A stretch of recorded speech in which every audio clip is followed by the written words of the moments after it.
পারবেন, শুভেন্দু অধিকারী পারবেন।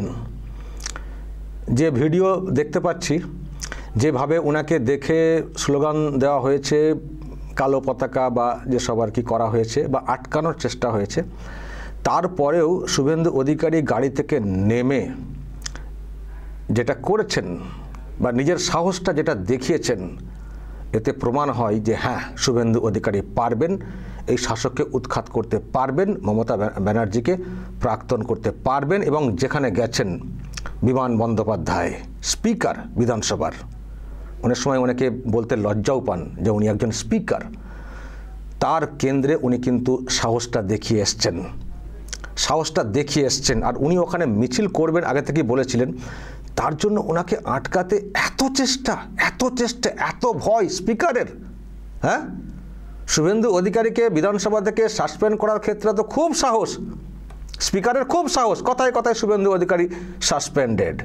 তো শুভেন্দু অধিকারী গেছেন একটা এলাকাতে, মানে কর্মসূচি ডাক দিয়েছেন, তো তাকে আটকানোর জন্য নিজের ছবি লাগানো আর মমতা ব্যানার্জির ছবি লাগানো, দর্শক দেখছেন না, দিয়ে লোক ঠেকিয়ে দিয়েছেন, লোক নামিয়ে দিয়েছেন। শুভেন্দু অধিকারীকে আটকাতে হবে, এত ভয়। আপনি বিধানসভাতে কত সাহস দেখান, কত কথা বলেন, আর একজন মানুষ একটা কর্মসূচি ডাক দিয়েছেন, একজন নেতা, তাকে লোক ঠেকিয়ে দিয়েছেন। খুব লজ্জার। প্রিয় দর্শক, আমি শফিকুল ইসলাম এবং আপনারা দেখছেন আরামবাগ টিভি। খুব লজ্জার। আর শুভেন্দু অধিকারী যে বীরত্ব দেখিয়েছেন, এটা অবশ্যই ওনার ইমেজ আরও বাড়ল। যে ওনাকে এই দেখে স্লোগান দেওয়া হচ্ছে, উনি পালিয়ে যাননি, উনি গাড়ি থেকে নেমেছেন। এই সাহসটা উনি কিন্তু দেখিয়েছেন আজকে। ফলে এই নেতা পারবেন।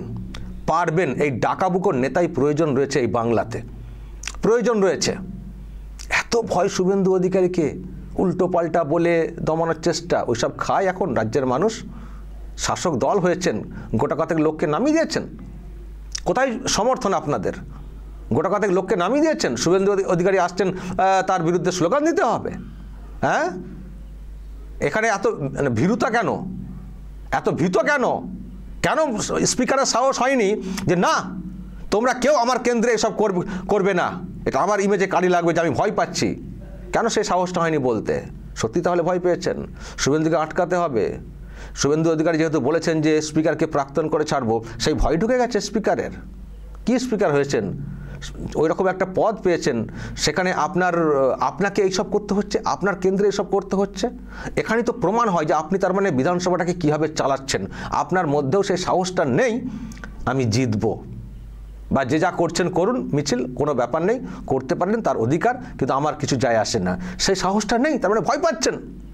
যদি একজন স্পিকার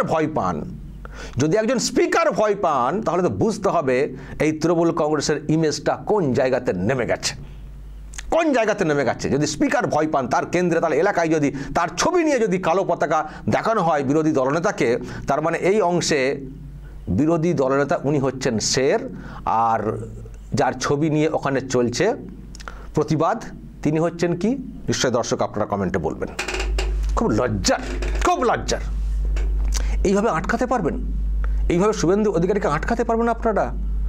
এত ভয় পাচ্ছেন? এখনো ভোট অনেক বাকি আছে, 10 মাস বা তারও বেশি। এখন থেকে এত ভয় পাচ্ছেন শুভেন্দু অধিকারীকে বাজাতে? তাওয়া এখনো ঠিক গরম হয়নি। আর শুভেন্দু অধিকারী কিছুদিন আগে এই ডাকটা দিয়েছিলেন বিধানসভার বাইরে থেকে। তখন থেকে মনে হয় প্রিপারেশন চলছিল, শুভেন্দু এলেই ঘিরবো, এলেই গো ব্যাক করবো। তো কি হয়েছে? লাভ কি হয়েছে? কি করতে পেরেছেন? হয়তো মিছিলটা খানিকটা বন্ধ করতে পেরেছেন, হয়তো মিছিল যতটা করতে চাওয়া হয়েছিল সেটার আটকানো হয়েছে। তাতে কি লাভ হয়েছে? যে জন্য উনি ওখানে গিয়েছিলেন, যে বার্তাটা দেওয়ার জন্য উনি ওখানে গিয়েছিলেন, বা বলতে পারেন মিডিয়া ফোকাস, সেটা তো ডাবল হয়ে গেছে। কি করতে পেরেছেন? আসলে আপনারা ঘেঁটে গেছেন, যত এইসব করবেন তত ডুববেন। এবং খুব অবাক লাগছে, আমি আবারও বলছি, স্পিকারের এলাকা, স্পিকারের ছবি নিয়ে গো ব্যাক ওই রকম একজন মানে কনস্টিটিউশনাল পোস্টে যিনি বসে রয়েছেন তার এলাকাতে তার ছবি নিয়ে গো ব্যাক হবে, এটা গণতন্ত্র? আপনি ওরকম আসনে বসে রয়েছেন, আপনার লজ্জা করে না এইসব দেখলে শুনলে? কিছু বলার নেই। দর্শক বলবেন যদি আপনাদের এই নিয়ে কিছু বলার থাকে, অবশ্যই বলবেন, কমেন্ট বক্সে নজর রাখবেন আরামবাগ টিভিতে।